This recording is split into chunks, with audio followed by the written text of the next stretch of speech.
వ్యవస్థలో మార్పు అంటే కేవలం ఫైల్స్లో కనిపించడం కాదు, ప్రజలు గుండెల్లో వినిపించాలి. అలాగే ప్రభుత్వం అందిస్తున్న ఈ సపోర్ట్ని, మోటివేషన్ని పూర్తిగా అర్థం చేసుకొని ఈ పంచాయతీరాజ్ సిస్టమ్ ఒక కొత్త వర్క్ కల్చర్ తీసుకురావాలనేది ఆయన పడే తపన నిరంతరం. అది CEO నుండి పంచాయతీరాజ్ డెవలప్మెంట్ ఆఫీసర్ వరకు అందరూ ఒక టీమ్గా పనిచేస్తేనే ప్రభుత్వ లక్ష్యాలు, ప్రతి పాలసీ ప్రతి ఒక్కరి ఇంటి గడప చేరుతాయి అనేది వెంకటేష్ గారు పదే పదే నాకు చెప్తా ఉంటారు. అలాగే ప్రజల చేతుల్లో కేవలం డబ్బు పెట్టడం కాదు, గ్రామ అభివృద్ధి బాధ్యతను కూడా అప్పగించినప్పుడే అసలైన మార్పు మొదలవుతుంది. ఈ పార్టిసిపేషన్ మన పంచాయతీల నుంచి అసలైన బలం. అధికారులు కూడా ప్రజల్ని కేవలం ఒక బెనిఫిషియరీస్గా కాకుండా వారిని గ్రామ అభివృద్ధిలో స్టేక్ హోల్డర్స్గా భాగస్వామ్యంగా చూడాలనేది నాకు వెంకటేశ్వర గారు బేసిక్ ఫండమెంటల్స్ ఆఫ్ మన గ్రామ స్వరాజ్యం గురించి నాకు చెప్తా ఉన్నాడు. అప్పుడు నిజమైన గ్రామ స్వరాజ్యం అవుతుందని చెప్పి, ఎందుకంటే ఇది ఆయన ట్రైనింగ్ ఎంత అవసరం అనేది చెప్పడానికి ఈరోజు ముత్యాల రాజు గారు మన ఆధ్వర్యంలో నడుస్తున్న ఈ Andhra Pradesh state institute of rural development Panchayati Raj ఆ లీడర్షిప్ పెంచేది దిశగా వెళ్ళాలని చెప్పి ఆయన ముందుండి చొరవ తీసుకుని ఆయన దాన్ని ముందుకు తీసుకెళ్ళింది. సో నిజంగా వారు గత ప్రభుత్వంలో చూస్తే మీరు గ్రేజింగ్ ల్యాండ్స్ కానీ, కమ్యూనిటీ ల్యాండ్స్ కానీ, కుంటలు కానీ ప్రభుత్వ స్థలాలు చాలా ఆక్రమణకు గురైపోయాయి. నేను అదే అడిగాను, సార్ అధికారులు ఎందుకు సార్ పూర్తి బాధ్యత తీసుకోరు, ఎందుకు కాపాడాలి కదా అంటే వెంకటేష్ గారు చెప్పింది, సార్ తప్పులు జరుగుతాయి. ఉదాహరణకు 2-3 గ్రామాల పేర్లు చెప్పి, పంచాయతీల పేర్లు చెప్పి అధికారులు వెళ్దామంటే స్థానికంగా ఉన్న ఈ పొలిటికల్ బిగ్ విగ్స్ ఎవరన్నా భయపెడతారు. ఒక్కడిల్లు ఏం చేస్తాడు సార్? మరి దీనికి పరిష్కారం అంటే చాలా సమస్యలు మీకు ఈ సందర్భంగా నేను తీసుకొచ్చి చాలా సమస్యలు సింపుల్ సోషల్లో సామాజిక ఇష్యూస్గా అయిపోయినాయని చాలా వరకు అడ్మినిస్ట్రేటివ్ ఇష్యూస్. మన ఈ మధ్యన 2-3 పర్యాలు కూడా చెప్పాను. ఉదాహరణకి పెద్దపింకని మన విజయనగరంలో గ్రామం ఉంది. ఆ గ్రామంలో మురుగునీరు బయటికి వెళ్ళదు. మధ్యలో ఒక 3 సర్కిల్స్, ఒక 4,000 మంది ఉండే జనాభా ఎక్కడికక్కడ ఏ ఏరియాకి ఆ ఏరియా ఉండిపోతుంది. ఫైల్ ఏరియా పెరిగిపోయింది. దానివల్ల సోషల్ కాన్ఫ్లిక్ట్స్, సామాజిక అసమానతలు, సామాజిక గొడవలు వస్తూ ఉన్నాయి, కాస్ట్ ఇష్యూస్. ఇవన్నీ చూస్తున్నప్పుడు మేము మాట్లాడుకున్నాం వెంకటేష్ గారితో, సార్ ఇది ప్యూర్లీ ఇట్స్ అడ్మినిస్ట్రేటివ్ ఇష్యూస్, దీన్ని ఇలా సాల్వ్ చేయొచ్చు అని చెప్తే ఈరోజు ఒక దాదాపు 2 దశాబ్దాలుగా నలుగుతున్న ఒక సమస్యని మేమేమి కూర్చోబెట్టి అదొక సంఘ సంస్కర్తలా చేయలేదు, దానికి ఓ పెద్ద పొలిటికల్ లీడర్స్ లాగా దాన్ని గొడవ చేయలేదు. ప్యూర్లీ ఒక రైట్ ఆఫీసర్ కనుక ఉంటే, ఒక అర్థం చేసుకున్న వ్యక్తి కనుక ఉంటే, ఆయన ఆధ్వర్యంలో విజయనగరం కలెక్టర్ గారితో మాట్లాడి ఇలా జరగచ్చు ఇలా అంటే, పాప ముందుండి విజయనగరం కలెక్టర్ గారు చాలా శ్రమ తీసుకొని, అంటే నిజంగా అధికారులు పనిచేస్తే ప్రజల దగ్గర ఎన్ని తిట్లు తింటారనేది ఒక పెద్దపెంకి గ్రామం. మంకుపట్టు పెట్టారు, మీరు ఎలా నమ్మరు, ఒక మంచి పని చేద్దామంటే. అంటే ఒక వెంకటేశ్వర గారు చెప్పేది మంచి పని చేయాలని మేము తిట్లు తినాలి సార్, తప్పదు మాకు. సో నాకు అది కలెక్టర్ గారు అని వెంకటేశ్వర గారు చెప్పి, కానీ ఈరోజు సక్సెస్ఫుల్గా మేము ఇంకొద్ది రోజుల్లో సంపూర్ణంగా పూర్తి చేయగలుగుతున్నాం, సమస్యను అడ్రస్ చేయగలుగుతాం. ఇది ఎందుకు చెప్తా అంటే ఇట్స్ ప్యూర్లీ అడ్మినిస్ట్రేటివ్ కేపబిలిటీస్ని సంపూర్ణంగా కనుక రాజకీయ వ్యవస్థ వాళ్ళు ఇబ్బంది పెట్టకుండా కనుకుంటే ఆంధ్రప్రదేశ్ విల్ డూ మిరకిల్స్. అంటే అంత పొటెన్షియాలిటీ ఉంది, అంటే 2 లక్షల మంది పంచాయతీరాజ్, రూరల్ డెవలప్మెంట్, RWS కనుక నిజంగా వెంకటేశ్వర స్ఫూర్తిగా తీసుకొని ముందుకు వెళ్ళగలిగితే ఈ రాష్ట్రంకి అసలు ఎలాంటి డోకా ఉండదు, ఎలాంటి లోటు ఉండదు, అంత బలంగా ముందుకు పెరగదు.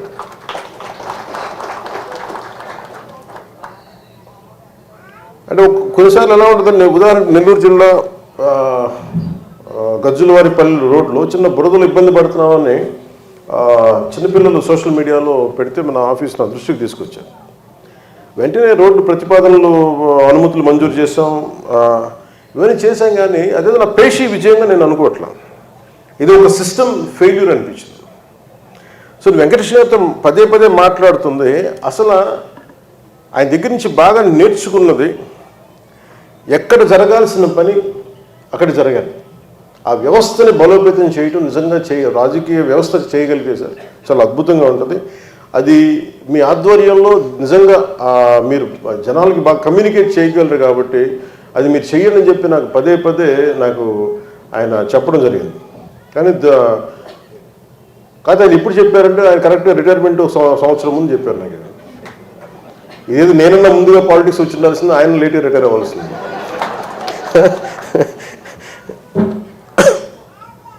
ఇలాంటి నిజాయితీ గల అధికారులు నాకు ఉండటం మనస్ఫూర్తిగా నాకు ఇదివరకు లోకల్ ఫండ్స్ని డైవర్ట్ చేసేవాళ్ళు, గ్రామ సభల్ని నిర్లక్ష్యం చేయడం జరిగింది, rural and local government system బాగా దెబ్బతింది. ఈ లోపాలను సరిదిద్దుతూ కూటమి ప్రభుత్వం గ్రామ పంచాయతీలని తిరిగి బలోపేతం చేస్తూ పూర్వవైపును తీసుకురావడం కట్టుబడి ఉంది. 2 ఏళ్లలో 4,200 కోట్లు నేరుగా పంచాయతీల ఖాతాల్లో విడుదల జమ చేశాం. పంచాయతీలో ఉన్న ఒక నిజమైన పొటెన్షియాలిటీని వెలికి తీసి ఈ సరిగ్గా నడవలేని ఈ కుప్పగొల సిస్టమ్స్ని తిరిగి నిలబెట్టి గ్రామీణాభివృద్ధికి ఒక కొత్త దశ చూపించేందుకు మీ అందరి సహకారం అవసరం. ముఖ్యంగా Panchayati Raj and rural development RWS. So Venkatakrishna గారి ఇందాక చెప్పిన నాకు పాఠాలు తీసుకున్నాను. ఆయనకి నన్ను బాస్ ఉంటారు కానీ ఆయన టీచర్. నాకు పాఠాలు ఎన్ని నేర్చుకున్నాం అంటే ఆయన దగ్గర ఒక అపారమైన జ్ఞానం, ఒక ఎలాంటి ఓర్పు అంటే ఒక భూదేవికి ఉన్నంత ఓర్పు, ఒక ఎంత అలుపు పెరిగిన సముద్రం కెరటం ఉంటుంది చూసారు, అలా కొడతానే ఉంటుంది, ఆగదు. అట్లాగే ఆయన ఒక సమస్య కోసం ఆయన కష్టపడేది ఒక సముద్ర తీరంలో ఉండే కెరటాల్లాగా అసలు ఆగరు, ఆయన కష్టపడుతూనే ఉంటారు. అలాంటి గుణం ఇవన్నీ కలిపితే ఆఫీసర్ ఆన్ స్పెషల్ డ్యూటీ ఈరోజు రిటైర్ అవుతున్న శ్రీ కటారి వెంకటకృష్ణ. అంటే ఎవరిని తానొప్పక ఇతరులు నొప్పింపు కానీ మనం చిన్నప్పుడు చదువుకున్నాం, అలాగే ఎవరిని నొప్పించకుండా అందరినీ కలుపుకోయే మంచి మనసున్న వ్యక్తి ఆయన.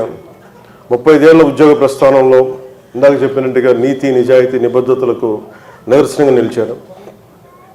జనరల్ అడ్మినిస్ట్రేషన్ డిపార్ట్మెంట్లో సెక్షన్ ఆఫీసర్గా మొదలైన శ్రీ వెంకటకృష్ణ ప్రస్థానం తన విజన్తో విజిలెన్స్తో విభాగాన్ని మరింత ట్రాన్స్పరెంట్గా తీర్చిదిద్దారు. పంచాయతీరాజ్ సంస్థల్ని మరింత పటిష్టపరిచారు. పట్టణ స్థానిక సంస్థలకి ప్రాణం పోశారు. నైతిక విలువలకి అకౌంటబిలిటీకి చాలా బలమైన స్థానం కల్పించారు. ప్రజల జీవితాలు వెలుగులు నింపే ఎన్నో ఉన్నతమైన గవర్నమెంట్ స్కీమ్స్ రూపకల్పనలో ఆయన ముద్ర చాలా స్పష్టంగా కనిపిస్తుంది. కేవలం గవర్నమెంట్ స్కీమ్స్ని రూపొందించడమే కాదు, management of government systems, progressive development, governance practices అమల్లో ఆయన చూపిన చొరవ చాలా అసాధారణమైంది. పబ్లిక్ అడ్మినిస్ట్రేషన్లో ఆయనకున్న ఒక వాస్ట్ ఎక్స్పీరియన్స్, సంక్లిష్ట సమయాల్లో ఆయన తీసుకునే చాలా కీలకమైన నిర్ణయాలు, చూపించిన ఒక చాలా సునిశ్చితమైన మేధస్సు, అది ఈ రోజుకి రేపటికి ఎప్పటికీ ఎంతోమంది అధికారులకి ఉద్యోగులకి ఒక దిక్సూచిల మార్గదర్శకంగా నిలుస్తాయి. పంచాయతీరాజ్ శాఖలో ఈ రోజున అందరికీ ఉన్న ఇక్కడ చాలా ఉన్నత స్థానాల్లో రాణిస్తున్న చాలామంది అధికారులు ఆయన మెంటర్షిప్ నుంచి రూపుదిద్దుకున్న వాళ్ళు.